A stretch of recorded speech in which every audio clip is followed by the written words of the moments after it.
Thrive Talk. Real, candid conversations about what it takes to live, work, and play on your own Thrive Talk. I literally jump for joy to both inspire and energize you to act on your own creative endeavors. Together, let's have a blast and Thrive Talk.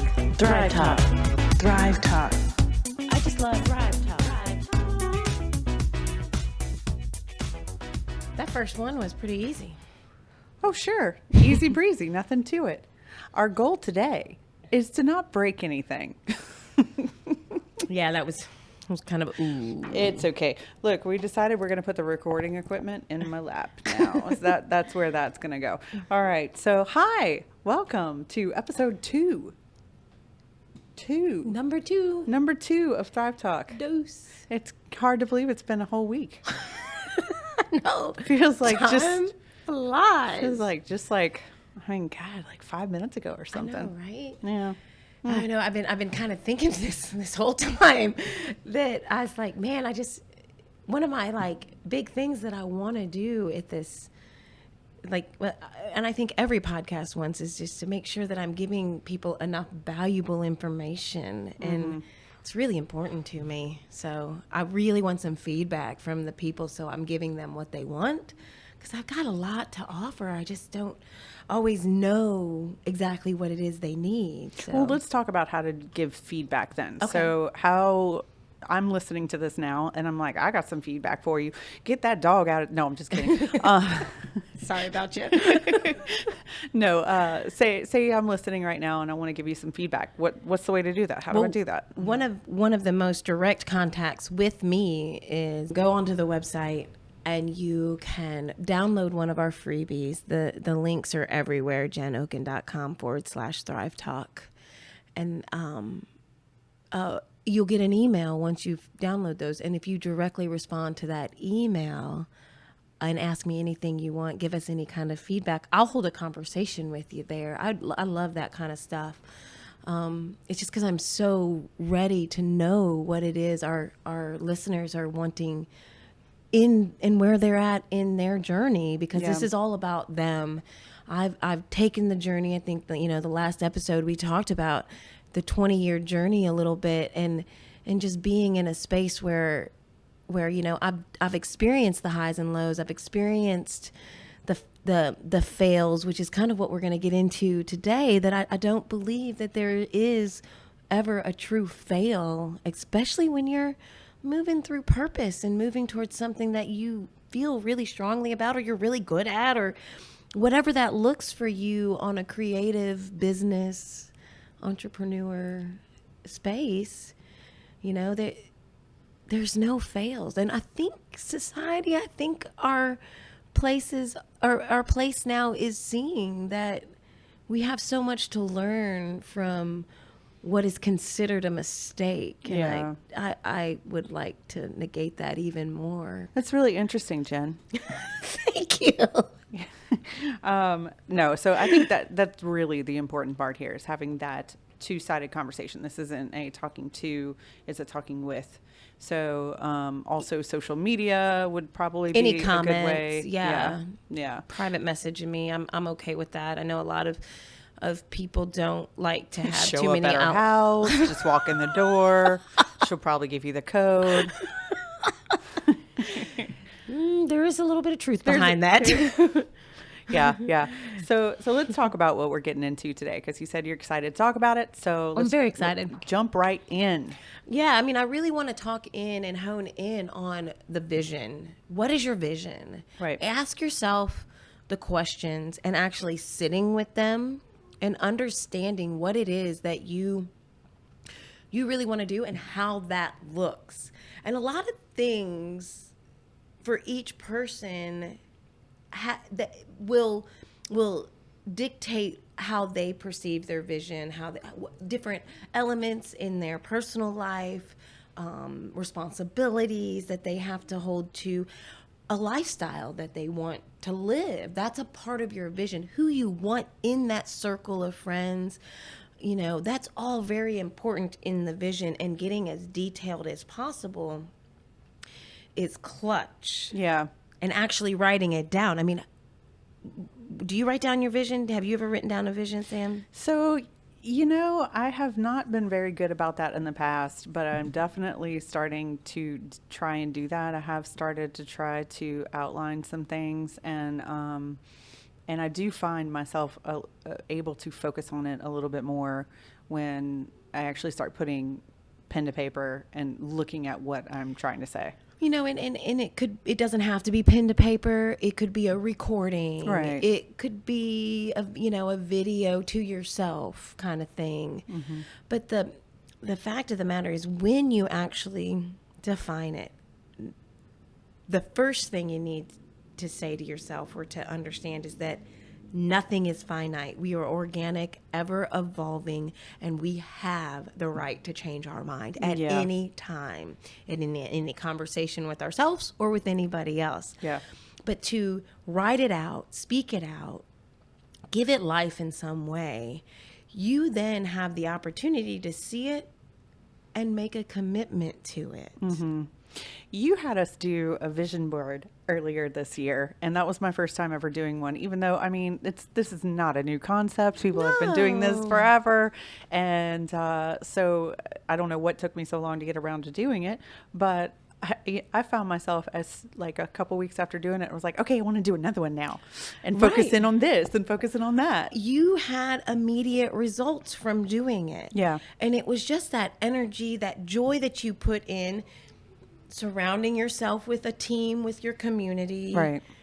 doing something fun. So good energy was through it that way. But you really got to look through the pages of your outside world. Cutting out magazines is kind of a, what do I want to say, Sam? Like a reflection of, we're seeing things in our outside world. We're seeing things we don't like. We're seeing things that really make us excited and fun. Like, what type of lifestyle do you want to live? Mm-hmm. I say look externally, not to compare yourself, but it's like,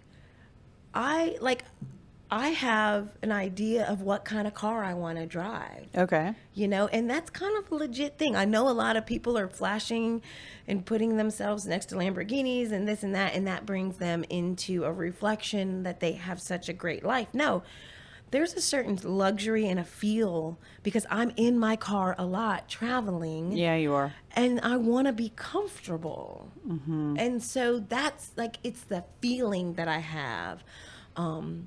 The type of house that I live in, that is the kind of lifestyle that is it reflects who I am. Mm-hmm. I love my house. I'm grounded into a home. That's very important to me.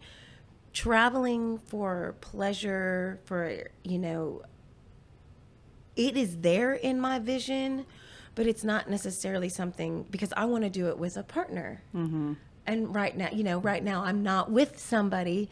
So it's like, that's not important to me right now. Again, a vision is always ever changing. Mm-hmm. Now, so you kind of have that part of it, like a balanced life. And this will kind of segue into our next episode, is talking about core values and it being a customized system of checks and balances for as you're moving through making decisions on how your vision is unfolding. Mm-hmm.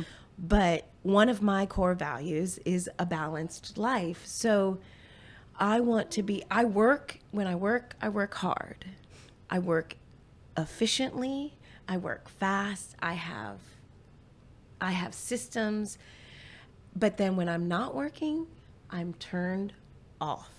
I would die to see what Jen turned off looks like, because I don't think that many people get to see that side Nobody of you. Gets to see right, it. Because you're I'm turned alone. off. I am alone in Right. that turn off. I'm one of those people that I need to recharge in a solo environment. Right. Like even kind of without my dogs. Mm. So that's the other thing, a part of your vision. Knowing yourself, Yeah. understanding what you need. If something's not working out, it's not because you failed. Mm-hmm. It's because you might need to go at it a different way, or you might just not.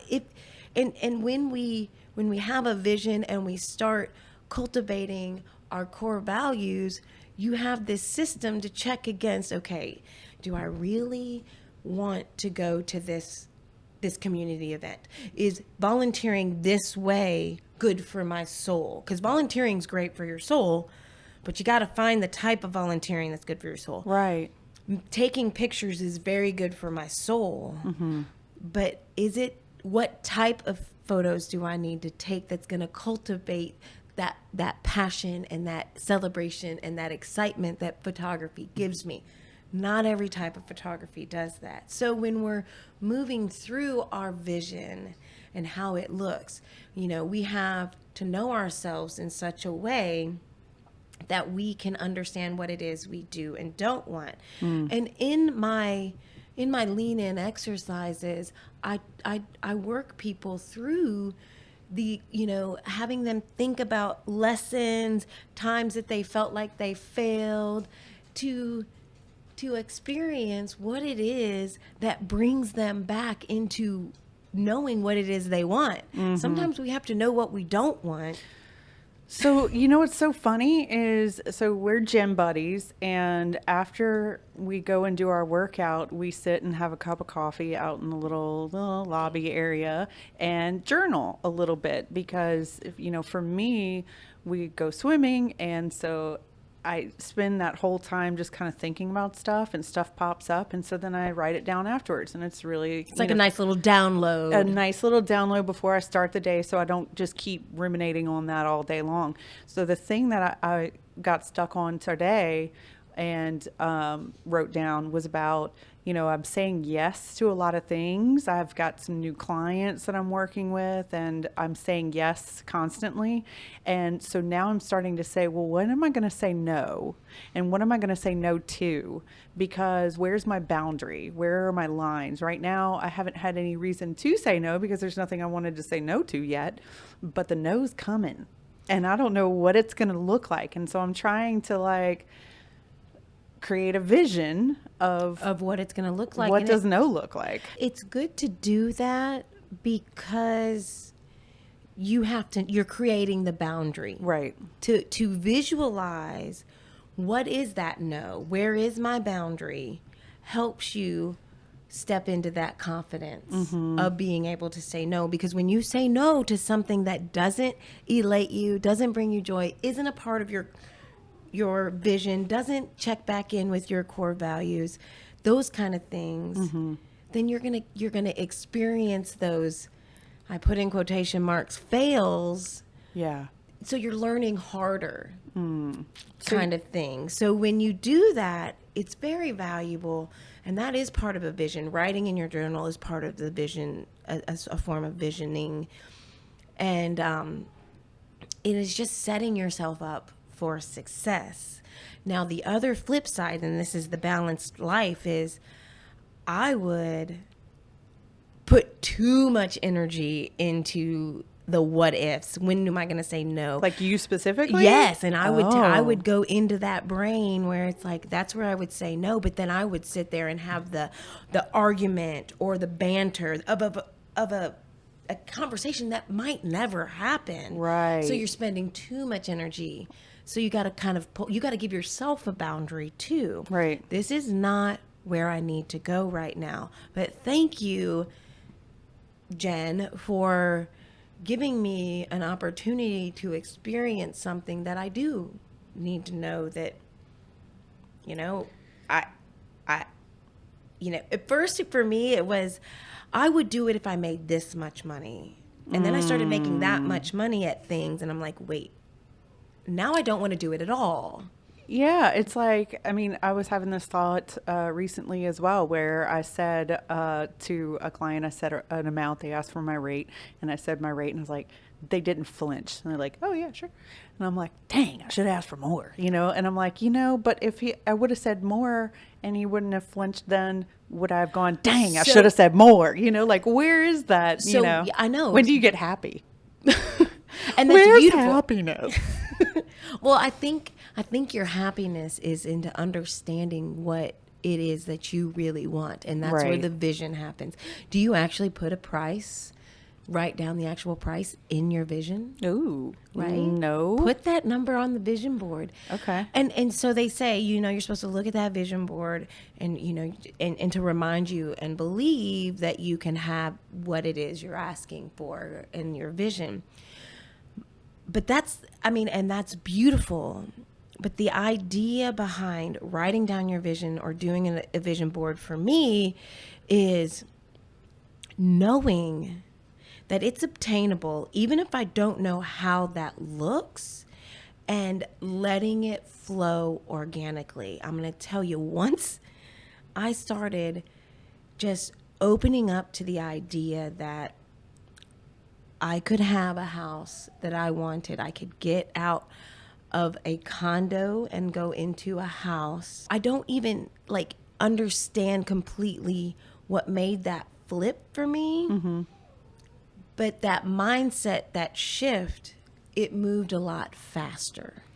I don't want people to write down a vision and be angsty because they feel like their vision is out of reach.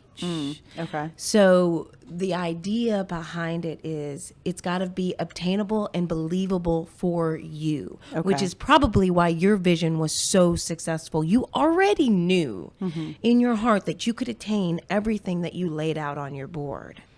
True. And it just happened faster Right. than you expected. Right. I stayed within the boundaries that I was already kind of Comfortable with. But now so this is my question. How do you set boundaries that are further out without creating too much anxiety for yourself? Well, you got to check them against, okay, does all of this go against or does all of this go with my core values? That's one thing. And I'm big on core values. I think everybody should name them. I do think they're ever evolving. Mine haven't changed in the last 2 years. Can you give an example of what would a core value be? Well, mine is cultivating creativity. Okay. So doing this podcast is very much in line with cultivating creativity. Gotcha. Another one is living a balanced life. So if this podcast started taking over too much of my anxiety or my time or energy, I would have to reevaluate it. Okay. Core values ask you to step back and check in. The other thing is your experiences that you've had. So when you had this experience where you felt like, man, I should have done, that's an experience of the next time you can try something different, and you have the confidence to do that because you understood how it felt when you when you gave the lower price last time. Gotcha. You're like, I don't want to feel that anymore. Right. So you kind of are holding yourself accountable. So accountability, commitment is another thing. I know that expanding, going into more public speaking than what I've already do, or asking for what I'm going to ask for one-on-one consultation prices, that all brings up a lot of anxiety for me. Total vulnerability right here, right? Yeah. But I also know that when I am creating, when I am cultivating creativity, when I am working one-on-one with somebody, when I'm working on this podcast, that anxiety of I hope that I can do what I say I want to do for people pushes me. It's a self-competitive. So being self-competitive, pushing yourself to grow, committing to yourself in a growth, putting yourself outside of your comfort zone, it's a self-competition for me that helps me expand and do things. Again, circling back around to my community, I've got a bunch of people around me that are valuable to coming up together. Yeah. Now, I've had the question, what if you don't have that? You're going to have to use some energy. I suggest strongly in cultivating that. I'm one of those people. Listen to this podcast on a reg, because I'm one of those people that are always going to be lifting up. I want to bust the starving artist myth. I want people to let go of their shame. I'm starting to sound a little bit like Brene Brown, but the girl's got it going on. But, that's not a bad thing. It's not a bad thing. I mean, Yeah. and in that commitment of moving through boundaries and moving through it into expansion and committing to that vision that you have and knowing it's going to be ever changing and being okay with that allows you a freedom to take risks. Yeah. It's really letting go too of that outside comparison, judgment. Bring that competition vibe within you. Next day, next time, push yourself a little bit. Tell Just a them, little. double your price. Just see what it is. Right. Yeah, I love Just that. see. Yeah. There is no harm, no foul in doing that. And there's always tomorrow. Because you know what? You always have the choice to go back to the next, go back in price. I don't suggest it, but it's always there. Right. Definitely. I'm never going to tell someone to lower their prices. Yeah. I'm never going to do it. Yeah. But what I want to do is to build confidence. So when you say that other price, that price, that deserving price, it comes with affirmation that you deserve and are valuable. I love guarantee you're going to work a lot. You're going to give more effort. The music you hear was created by Cindy Wonderful. To access free resources, log on to Jen Oken's website at JENNOCKEN.com. If you found value from this episode, tell a friend. And if you have a moment, leave us a review. Tell us what you think.